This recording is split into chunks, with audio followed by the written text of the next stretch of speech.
Hello and welcome back to Shakesyear. We are working on Thomas of Woodstock and we get to hear from Thomas of Woodstock today in Act 4, Scene 2, which started out with his wife having these horrible dreams that something bad was going to happen to Thomas. It's very reminiscent of Julius Caesar when his wife is like, don't go to the Senate today because bad things are going to happen. He's like, oh no, everything's fine. And Thomas, very similarly, was like, oh no, you just overheard some stuff and then dreamt about it. Everything's going to be fine. You need to go and be with the queen because the queen is very sick. And then Thomas expresses that he's concerned about what's going to happen to the kingdom if Queen Anne dies, because it's her charitable attitude towards the people that has basically prevented a revolt from happening thus far. But then the maskers show up and Thomas is like, this really isn't a good time for it, but we have to be polite, so let them in. So Cheney brings them in. And yesterday we had Cynthia doing a bit of a prologue to this mask that they are going to share and telling the story of there's this wild boar and these knights are hunting this boar, but they want to come in and provide some entertainment, do a little dance beforehand. So Thomas is like, okay, yeah, bring them in. They can do their thing. So they all come in and they do some dancing. They do, some general merriment, all this miming a hunt. But keep in mind that among these maskers are King Richard, Bushy, Bagot, and Green, and Scroop. They are all wearing masks, the same as all of the other maskers are. So they're doing this whole dance and everything like that. And once it's concluding, Thomas is like, ha! Country sport, say ye, for God 'tis courtly. A general welcome, courteous gentlemen, and when I see your faces, I'll give each man more particular. If your entertainment fail your merit, I must ask pardon. My lady is from home, and most of my attendants waiting on her. But we'll do what we can to bid you welcome. For my God, it joys my heart to see, amidst these days of woe and misery, ye find a time for harmless mirth and sport, but 'tis your loves, and we'll be thankful for it. Ah, sirrah, ye come like knights to hunt the boar indeed, and heaven he knows we had need of helping hands. So many wild boars roots and spoils our lands, that England almost is destroyed by them. I care not if King Richard hear me speak it. I wish his grace all good, high heaven can tell. But there's a fault in some, alack the day. His youth is led by flatterers much astray. But he's our king, and God's great deputy. And if ye hunt to have me second ye, in any rash attempt against his state, afore my God, I'll ne'er consent unto it. I ever yet was just and true to him, and so will still remain. What's now amiss, our sins have caused, and we must bide heaven's will.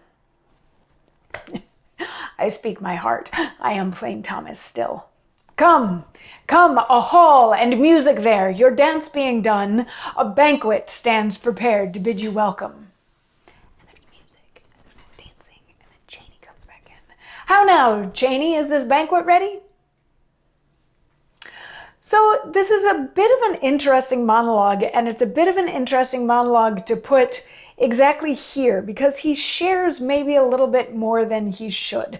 He starts out just being very welcoming. He's like, hello to all of you. If I knew who you were, I could greet you a little bit more personally than that. And please pardon us if my home isn't gorgeous right now, but my wife is away and a lot of our servants have gone with her. But like, yay in these crazy times that y'all are putting on masks and going out hunting and just having some fun and doing some sport, because, things are, there's a lot of wild boars rooting up England right now, and it's almost tearing the country apart. And he then continues on saying that, he wishes all the best to King Richard. He's totally on King Richard's side, but King Richard is young and being led astray by these flatterers. But he's like, you know what? If any of you are here to say bad things against the king or try to get me to do anything against the king, like never. I will never revolt against the king. So, we just kind of got to deal with what we've got with the state of the government as it is. And then he's like, okay, moving on, let's get some music out here, let's have a banquet. So the music strikes up again and there's more dancing, and then Chaney comes in at the very end and Thomas is like, is the food ready for all of them? So it's interesting to me that with these maskers who come in and do a dance, he just brings in the politics right in the middle of all of the stuff. But he is plain Thomas, and he says, he sort of pardons himself at the end, saying, he speaks his heart because he is plain Thomas. So anyway, when Chaney comes back in, he's like, is the banquet ready? And Chaney's like, there's not going to be any time for eating. We are totally surrounded. And Woodstock is like, okay, the revolt has begun. The people are uprising against the king and against this blank charter thing.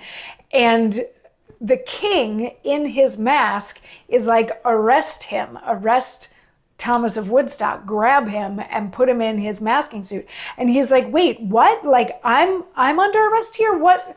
I don't understand what's happening. And they're like, you're being arrested. I believe it's Bagot is like, you are arrested for treason against the king. And he's like, what? Is the king here? Can I talk to him? And they're like, no, we're taking you away to wherever. And Thomas just starts pleading and pleading. He's like, this is not a good thing for you to be doing. This is not smart. I'm royalty. And the king is like, just somebody make him stop talking. And he's like, I recognize that voice. The king is here. The king is here, isn't he? He's like, this is, think about what you're doing. I'm related to you. Think about how your other uncles are going to react to this, having me arrested for treason. Like, this is the wrong road for you to be going down. And the king is like, just somebody make him stop talking, throw him in a costume, put the mask on his face, cover up his screaming with the beating of your drums. Like, we just need to get him on the boat and get him out of here and send him off to France. And Thomas, by the end, is like, okay, I get that this is happening, but somebody please just tell my wife what's going on. Tell her that I love her, and tell her I'm sorry I didn't listen to her dreams, because her dreams seem to be coming true at this point. And the king's like, just get him out of here and get him on the boat and ship him off. Like, now we don't have to worry about this particular boar, now calling Woodstock the boar that's uprooting the kingdom. He's like, we don't have to worry about this one anymore. And the scene is done.